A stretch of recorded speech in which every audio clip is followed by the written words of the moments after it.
I felt my knees buckle the moment I read the words, "All assets will go to Derek Mitchell." My hands trembled so violently I nearly dropped the letter on the cold marble floor of the attorney's office. A single thought kept echoing in my head, like a cruel, endless loop. How could they? I had been the one who sacrificed my 20s, working 80-hour weeks, who skipped vacations, who turned down relationships so I could build my interior design studio from scratch. I was the daughter who answered every frantic call about a leaking roof, who covered unexpected medical bills, who wired money every time my parents claimed they were barely getting by. And now they had reduced my worth to a dusty photo album and an old recipe book. It wasn't just about the money. It was about every late night text from mom saying she was so proud of me, every polite nod from dad at my studio openings, every time they promised they would make it up to me someday. I believed them. God, I really believed them. I looked up at my brother Derek across the table, his smirk barely contained, as he tapped his designer watch, the one he definitely didn't pay for himself. In that moment, a searing realization burned through me. I wasn't their daughter. I was their safety net, their backup plan, their endless aid to. But today, Jessica Mitchell decided she was done. I almost threw up in the parking lot after that meeting. My fingers clenched around the steering wheel so hard my knuckles turned white and my heart hammered against my ribs like it was trying to escape. How did I not see this coming? I'd grown up in a quiet, leafy suburb outside Portland. My dad, Robert, worked as an engineer, dependable, methodical, and distant. My mom, Susan, was a high school art teacher who always told her students to embrace their mess. But at home, she preferred perfection, at least when it came to Derek. Derek is 5 years younger than me. He was the golden boy from the moment he took his first steps in our kitchen, mom's old video camera, capturing every single milestone like it was a royal documentary. Meanwhile, I was the responsible one, the girl who aced every AP class, won design competitions, and spent my weekends sketching new room layouts instead of sneaking out to parties. I remember my high school graduation so vividly. I had just won a national scholarship for young women in design, something that could have launched me straight into New York's competitive scene. But what did my parents do? A rush dinner at a cheap diner and a half hearted, "We're proud of you," before rushing Derek to his baseball awards banquet. Over the years, I convinced myself I didn't need their approval. I put my head down, worked insane hours, and turned my cramped studio apartment into the headquarters of what would become Mitchell Interiors. By 30, I had a thriving business with celebrity clients and enough clippings in design magazines to make my teenage self weep with pride. And yet, every Sunday dinner at my parents' house, Derek dominated every conversation. His failed sports podcast, his networking trips to Vegas, his sudden pivot to craft beer investments, my achievements. "Oh, that's nice, honey," they'd say before turning to Derek's latest half baked idea. But despite it all, I kept showing up. I kept wiring money when they called me crying about overdue property taxes or unexpected roof repairs. I swallowed my resentment, thinking that loyalty meant sacrifice. Now I know loyalty means nothing to people who see your love as a bank account. That night after the attorney's office, I sat on my living room floor with a glass of cheap red wine, my laptop open in front of me. The studio lights from my workspace next door spilled across the hardwood, casting strange shadows that made the room feel even emptier. I started pulling up every bank statement, every wire transfer confirmation, every PayPal receipt I'd sent my parents over the years. It felt like digging up my own grave. Line by line, there it was $20,000 for Derek's once in a lifetime chance to open a sneaker resale store, $10,000 to fix the plumbing that apparently never actually broke, monthly help payments that I'd been making for the past 2 years, almost $3,000 a month, because they claimed they couldn't make mortgage payments. But the real gut punch came when I saw the outgoing transfers from their account to Derek's. They'd been siphoning the money I sent them straight into his personal checking account. As I stared at the numbers, I felt something inside me crack open, like a dam finally giving way. I scrolled through my phone, landing on a photo of me and Mom at my first gallery installation. She was smiling, arm around me. I'd thought that was love.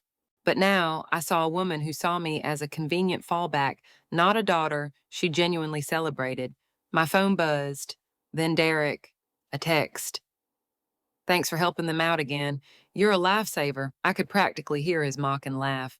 My fingers trembled as I typed back, "Don't ever text me again." Then I blocked him. I moved through my apartment in a fog, each step echoing against the walls. I grabbed my sketchbook, the one where I used to dream up airy living rooms and warm kitchen nooks, but I couldn't draw a single line. All I saw were receipts, transactions, betrayals. I finally collapsed on the floor, curled up next to the half-finished concept boards for a celebrity client's beach house. The tears came in violent waves, not just for the money, not just for the lost inheritance, but for every time I believed I was loved, every time I believed I was enough. And somewhere in that sobbing, a voice inside me finally spoke clearly, "You are done saving them. Save yourself now." The next morning, I woke up with my face still sticky from tears, my body aching like I'd run a marathon. But beneath all that exhaustion, there was something sharp and clear pulsing through me, resolve. I grabbed my phone and canceled every automatic transfer to my parents' account. The screen flashed, "Are you sure?" as if it was daring me to back down. I hit yes without hesitation. Minutes later, my phone exploded.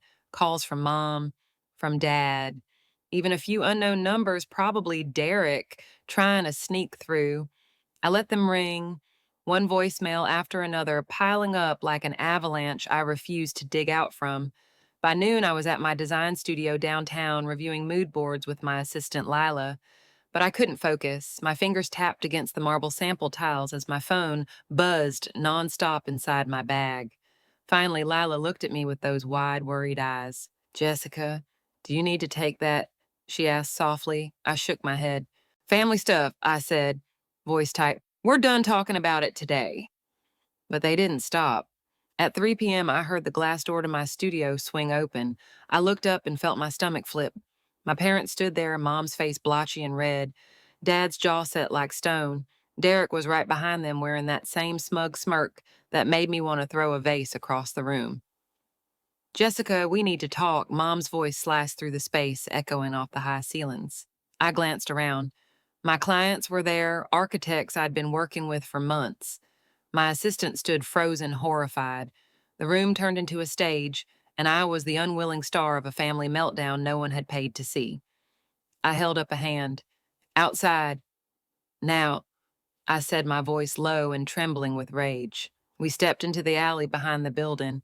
The smell of damp concrete and trash felt almost comforting compared to the suffocating tension in my chest. "You can't just cut us off." "What are we supposed to do now?" Dad barked, pointing a trembling finger at me. "You should have thought about that before you lied to me for years." I snapped back, my voice steady, despite my pounding heart. "We're your parents. You owe us." Mom screamed, her voice breaking. I took a deep breath, feeling a coldness spread through me. "I don't owe you my life savings. I don't owe you my future, and I sure as hell don't owe you my silence." Derek scoffed. "Wow, Jess, drama queen as always. It's not like you need the money, your studio's killing it." I turned to him, every muscle in my body taut. "Stay out of this, Derek. You've taken enough from me." His smirk faltered. At that moment, I realized something. This wasn't just a fight about money. It was about every moment they'd invalidated me, every silent dinner, every casual dismissal of my success. I squared my shoulders, looked each of them in the eye, and said clearly, "You will never get another cent from me, ever." Their stunned silence was the sweetest sound I'd heard in years. I barely remember driving home that day. My fingers were numb against the steering wheel, and I could still hear Mom's sobs echoing in my head. As soon as I got inside, I dropped my keys on the floor and collapsed into my desk chair. The city lights glimmered outside my window, but all I saw were the haunted faces of the people who were supposed to love me unconditionally. I pulled out the thick folder I'd prepared the night before: bank statements, wire transfer receipts, emails confirming each desperate emergency my parents had thrown at me over the years. Each page felt like a scar proof of every time I believed their lies over my own instincts. I called them the next morning. My voice was calm too calm. Mom answered on the first ring, her breathing shaky. "Jessica, thank God. We need to talk." "I'll come to the house at 10, I interrupted. "Just you and Dad. Derek isn't invited." She stammered, but I hung up before she could protest.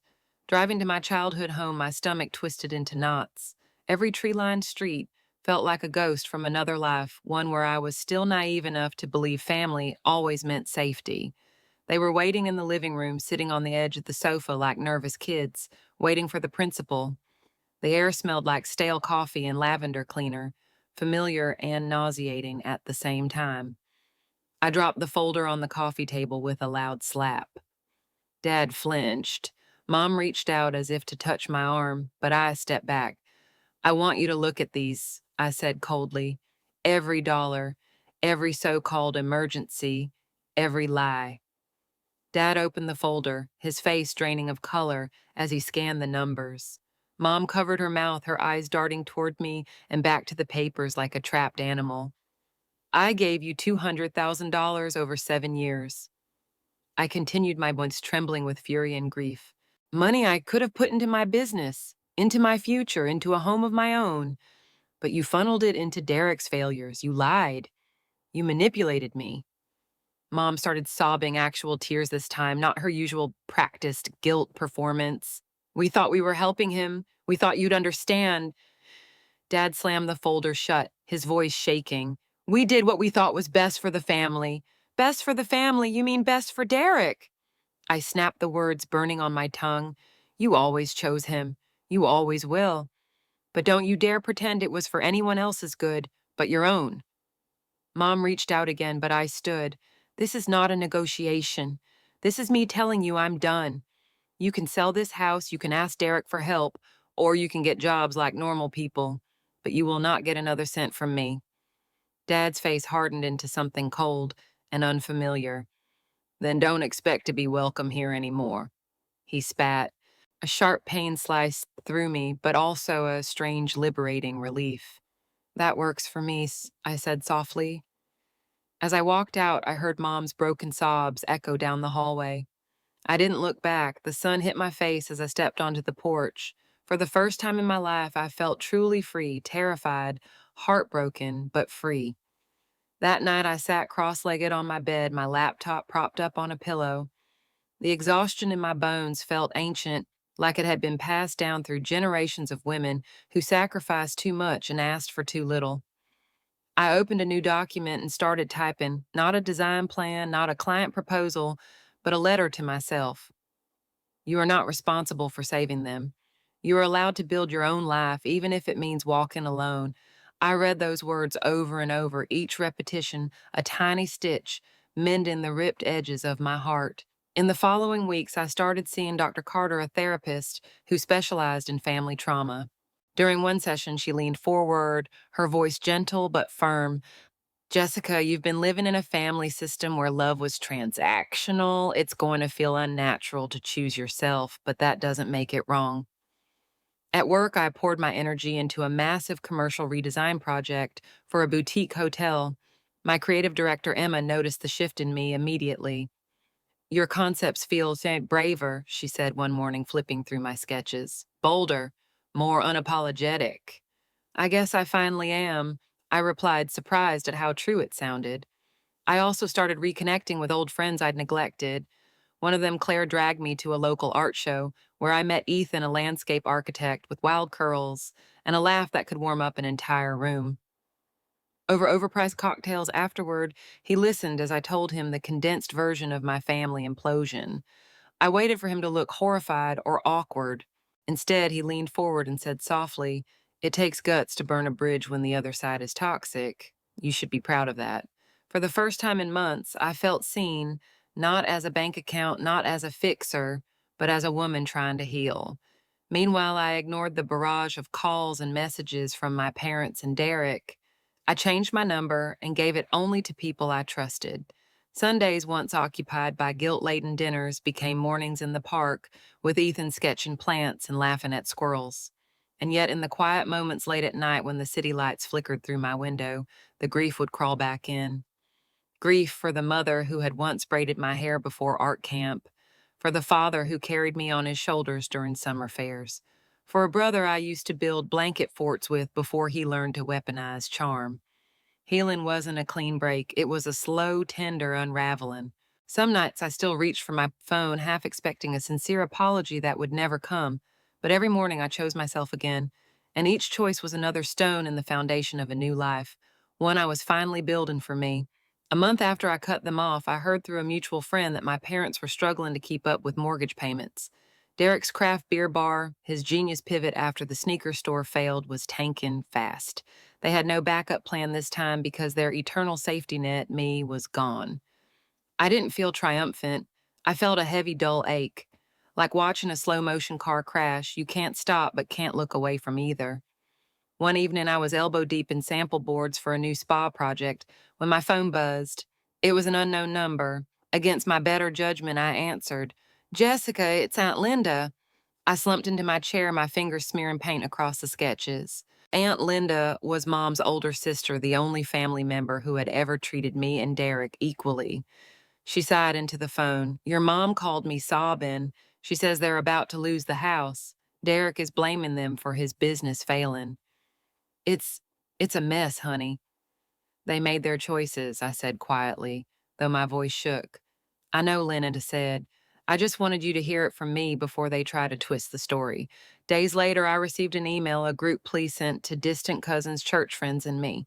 My parents were facing unexpected financial hardship and needed emergency support from loved ones willing to help in this difficult season. It included their bank info, like some kind of twisted GoFundMe for their irresponsibility. I stared at the screen, my heart pounding. The email didn't mention the remortgaged house or Derek's endless failures. It painted them as victims of circumstances beyond their control. I closed my laptop and went for a walk along the river. The crisp air stung my face, each gust like a slap back to reality. When I got home, there was a letter slipped under my door, handwritten no return address. It was from Derek. "You're unbelievable. You always thought you were better than us. You've destroyed this family with your pride and selfishness. Congratulations on your precious independence." I read it twice, my hands trembling, then I tore it up into tiny pieces and flushed them down the toilet. Watching those scraps swirl away felt like exhaling after holding my breath for years. Meanwhile, my business soared. My designs became more fearless. Clients noticed, and so did the press. For the first time, my success felt like mine, untainted by guilt or silent obligations.